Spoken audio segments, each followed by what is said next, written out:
Olá, boa noite. O SBT na decisão da Copa do Brasil.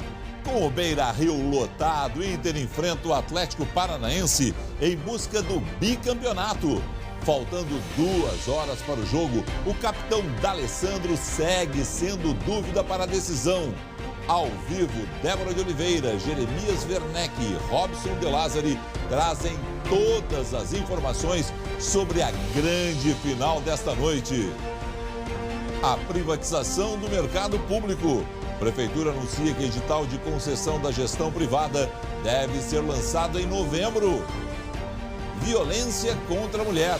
Câmeras de segurança flagram agente penitenciário agredindo esposa na frente do filho de 3 anos. O fato aconteceu na região da Campanha. No SBT Entrevista, eu converso com o presidente de uma das maiores redes de varejo do Rio Grande do Sul. Otelmo Drebes fala em transformação digital e a inauguração de uma nova mega loja na capital. O SBT Rio Grande, segunda edição, está no ar.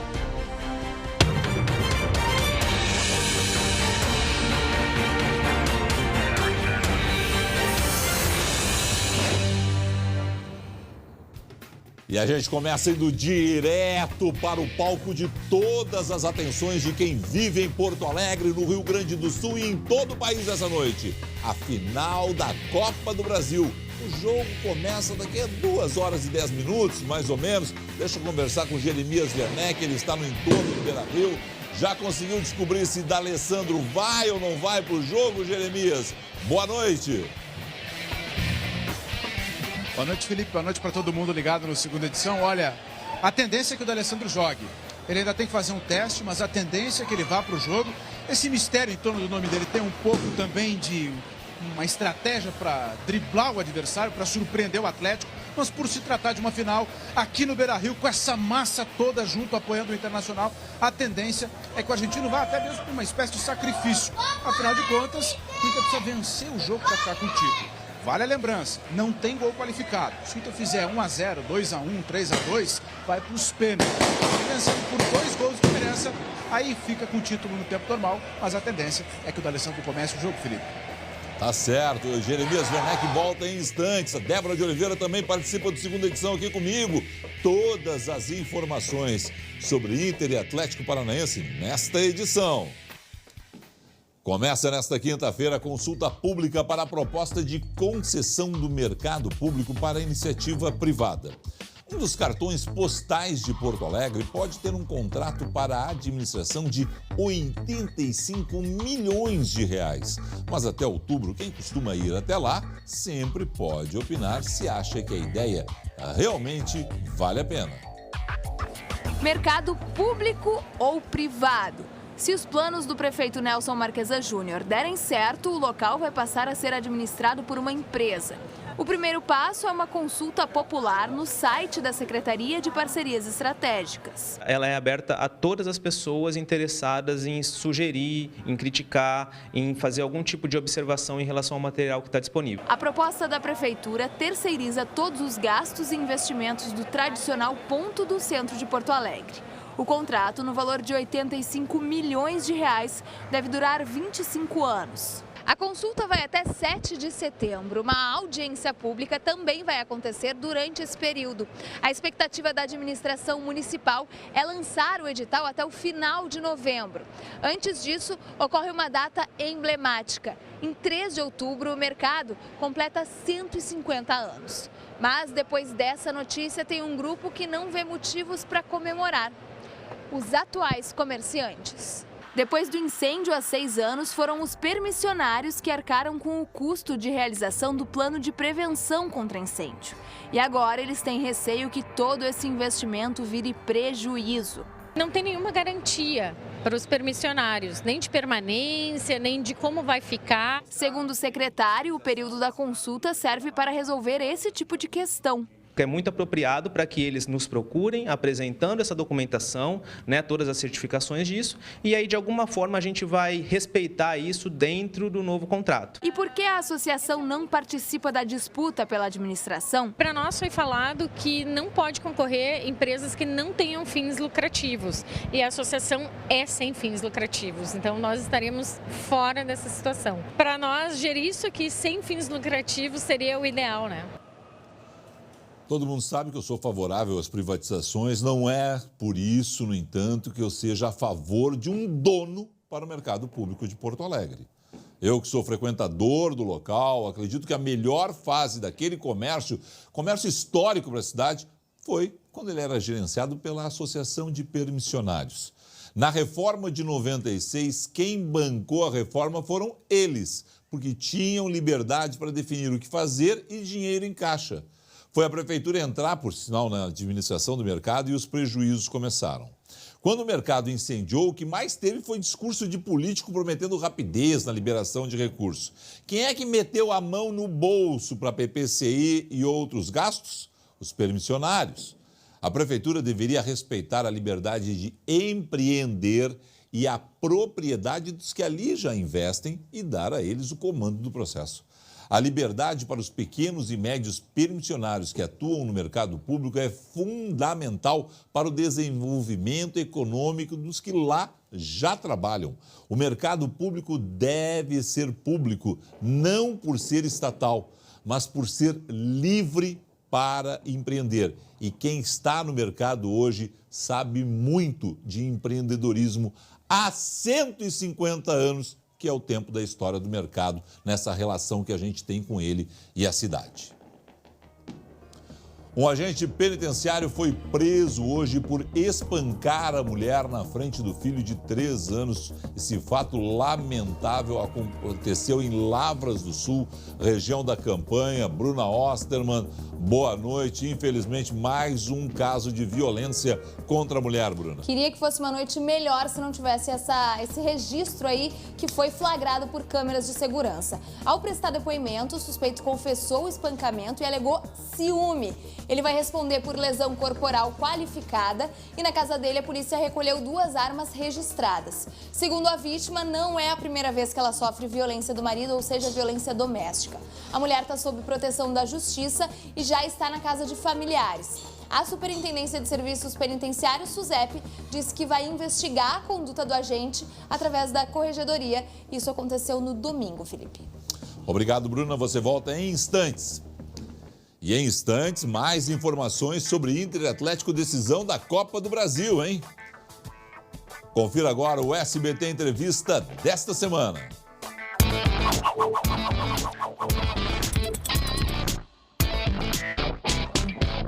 Aos 63 anos, as lojas Lebes estão presentes em mais de 100 municípios do Rio Grande do Sul.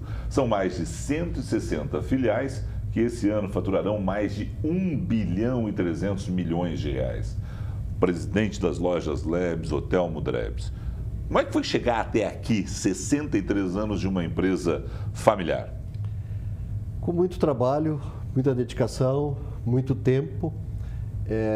Iniciamos em São Jerônimo, como tu disseste, há 63 anos atrás, uma pequena empresa com o que se chamava naquela época de atacado e varejo de secos e molhados. Fomos evoluindo. Para quem não entendeu, saiu de um atacado, que na verdade era um supermercado, e ia se expandindo, e vocês pegaram e fizeram uma opção para se transformar em uma grande rede de varejo. Por quê? Há mais de 20 anos atrás, chegamos a uma conclusão, num determinado momento, que já estávamos com os 2 ramos de atividade, o eletromóveis e moda, como chamamos hoje, e os supermercados. Mas para se expandir, exigia um certo investimento para um tipo de loja ou um tipo de supermercado. Nos supermercados exigia um investimento muito maior, e esse investimento maior fez com que nós optássemos por um investimento daí para o número de filiais ser mais significativo, optamos por abertura de lojas, que também era um ramo, naquela época, mais lucrativo do que os gêneros alimentícios. A respeito de transformação digital, o que mais vem por aí?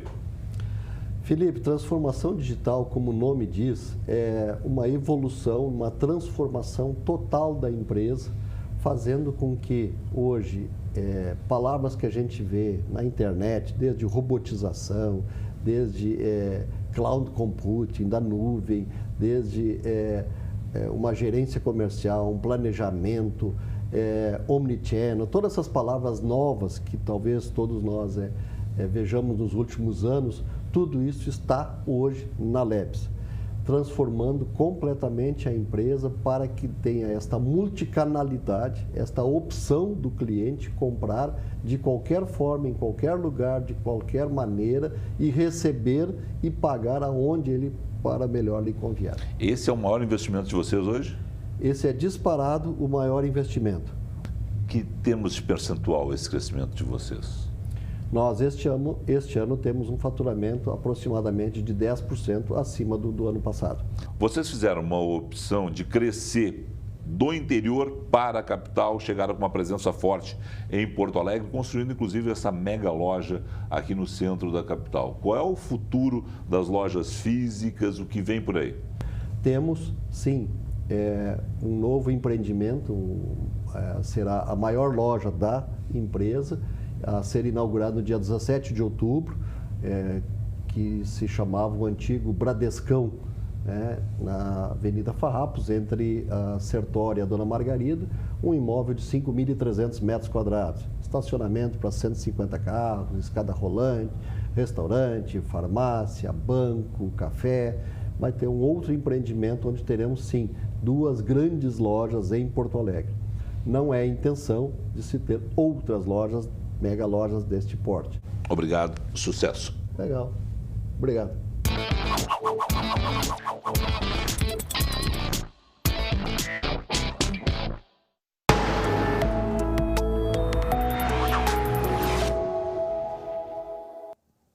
Vamos falar de previsão do tempo. Deixa eu mostrar o lugar mais quente de Porto Alegre nesse momento. Olha só, chegada da torcida colorada no Beira-Rio. Mais de 50 mil pessoas devem assistir o jogo dentro do estádio. Outras milhares de pessoas fora do estádio. Bruna Osterman, vamos lá.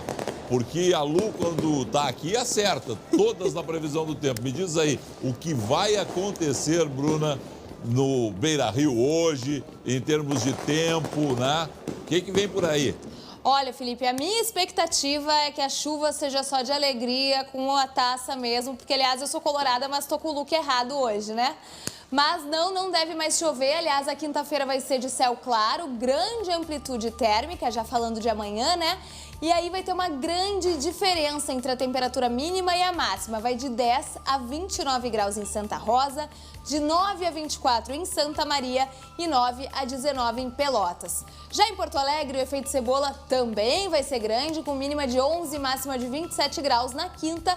E aí na sexta o frio vai ganhar força e lá no final de semana já temos mínimas abaixo de 10 graus, mas sem chuva. Garante, Felipe. Tá bom, Bruno, obrigado. Olha só, gente, Beira-Rio tá lotado, a gente tá vendo toda hora essa imagem maravilhosa. E eu tenho uma pergunta para fazer aos colorados. Vocês já pensaram em jogar uma partida de futebol no Beira-Rio? Se esse já era o seu sonho ou se você não tinha pensado nisso, mas gostou da ideia, eu tenho uma notícia maravilhosa, incrível para te dar.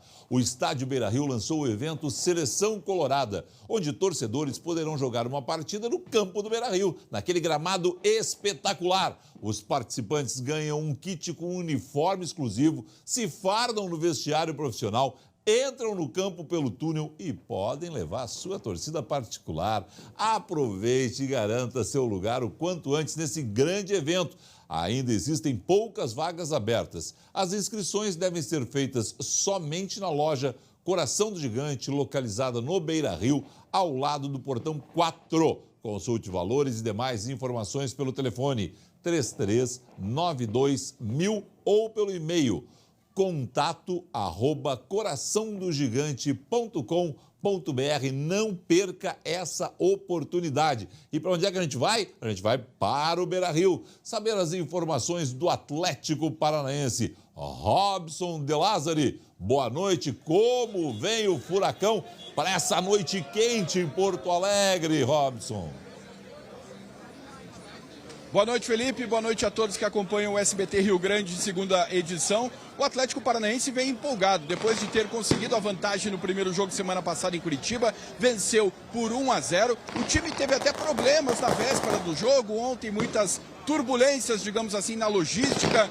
Ficaram 2 horas e 40 minutos presos dentro do avião no desembarque aqui em Porto Alegre por conta do mau tempo. Mas por volta das 8 da noite chegaram ao hotel e hoje tiveram o dia todo de descanso, apesar do foguetório da torcida colorada ontem à noite. O Furacão terá o apoio de 2.300 torcedores que viajaram do estado do Paraná para cá. Apenas sócios do Atlético Paranaense tiveram acessos a esses ingressos e a expectativa é que a torcida paranaense também faça uma festa muito grande dentro do Beira-Rio. Felipe. Maravilha, obrigado, Robson, ao vivo do Beira-Rio, essa imagem maravilhosa do Estádio Colorado. A gente volta em instantes com a Débora Oliveira, mais informações sobre a final da Copa do Brasil. Calma, torcedor colorado, já faltam menos de 2 horas para começar a decisão. Em instantes, a gente volta com a Débora e todas as informações.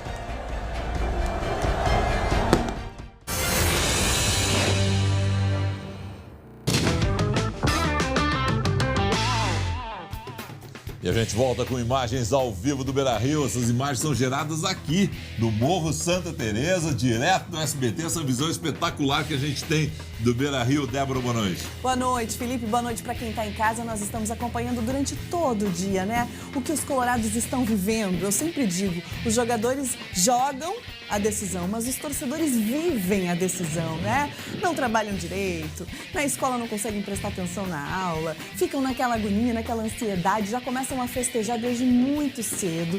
E a gente vê essa festa que está acontecendo agora no Beira-Rio. Agora, há pouco, a delegação chegou ali, a gente viu a rua de fogo, as ruas de fogo aqui de cima, né? Num espetáculo lindíssimo de luzes, né, que o torcedor preparou para receber os jogadores. E agora está tudo pronto, está chegando a hora, não tem mais chances de erro. O Inter precisa manter o histórico vitorioso dentro do Beira-Rio, né? O aproveitamento e até o desempenho, que em casa é tão diferente dos outros jogos e jogando fora também, precisa hoje estar em campo junto com eles. Porque só a vitória interessa. 1-0 leva a decisão para os pênaltis. 2-0 dá o título de forma natural ao Inter. E isso não é impossível, né, Felipe? A gente conhece as potencialidades do ataque colorado. E eu não estou falando só do Paulo Guerreiro, que é o artilheiro do time na Copa do Brasil com 5 gols. Fez o primeiro gol dele na competição justamente contra o Paysandu. É o jogador que é a grande esperança de gols, mas acho que tem todo um leque de opções, né? Desde a defesa até o ataque, que devem ser fundamentais do jogo de hoje. E eu quero fazer uma aposta contigo, Felipe. Nossa aposta vai valer só para amanhã, quando eu vou voltar aqui, tá? Independentemente do resultado. Eu vou apostar contigo um chocolate que o D'Alessandro começa o jogo hoje. Mas eu queria apostar que ele também começa. Tá, daí tu me dá o chocolate. Há uma unanimidade. Então, o Jeremias diz que ele começa, o Jeremias está lá. A Débora acredita que ele começa e eu acredito que ele começa, porque o gringo é o seguinte, ó. Débora, como eu vou ficar poeira desse gringo, Débora? Não vou. O D'Alessandrão, que tu é o D'Alessandrão, né? Que o D'Alessandro é desse tamanho, o Felipe é desse tamanho.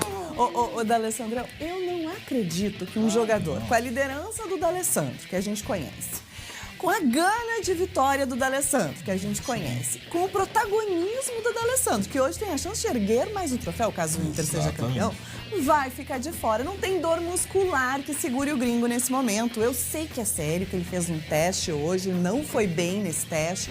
Preocupa ainda que existe a possibilidade dele estar do banco de reservas, mas eu acho que é o jogo da superação. O Edenilson foi pro jogo da superação também na Copa do Brasil, estava com dores musculares e mesmo assim foi pro jogo e foi importante eles estarem em campo porque são jogadores que mantêm a produção do time conforme o torcedor quer ver. É a experiência, né? É a experiência, quer dizer, o substituto natural do D'Alessandro, que fica entre eu acho que vai ser o Rafael Sobis se ele não for pro jogo, né? Tem uma dúvida se é o Rafael ou o Wellington para deixar o time mais agressivo. Mas o substituto natural dele tem outras características. Não é um substituto natural aquele assim que ele entra, vai jogar o mesmo estilo do D'Alessandro. Muda o time, vai ter que mudar o estilo do time jogar. E aí complica. Nesse sentido, caso ele não jogue, eu acho que o Sobis se aproxima um pouco mais, porque o Sobis está jogando mais recuado. Não está jogando tão pra frente. Mas eu não colocaria o Sobis daí. D'Alessandro não jogando, eu colocaria o Wellington. Pelo momento, pelo momento e porque o Inter precisa ir pro campo do adversário. Precisa ir buscar os gols que não vieram lá em Curitiba. Bom, né? Rapidinho, tem duas situações. Palmeiras 1, Inter 0 lá, o Inter venceu 1-0 aqui, foi para os pênaltis, pode acontecer. E daquele negócio do Inter confirmar contra o Cruzeiro 3-0, aí seria maravilhoso. Mas eu acho que 2-0 o Inter tá bom. Um do Guerreiro, pra tu dançar amanhã, e o outro do Nico Lopes, que eu sou fã dele. Se o Guerreiro fizer o gol... Tu dança até o chão, né? Dá tchau. Ó, gente, boa sorte, que vença o melhor. A gente tá na torcida, claro, pelos colorados, para mais uma taça pro futebol gaúcho, que tem o respeito de todos os brasileiros nessa competição na Copa do Brasil. Tchau. Débora volta amanhã com todas as informações ao 12h20.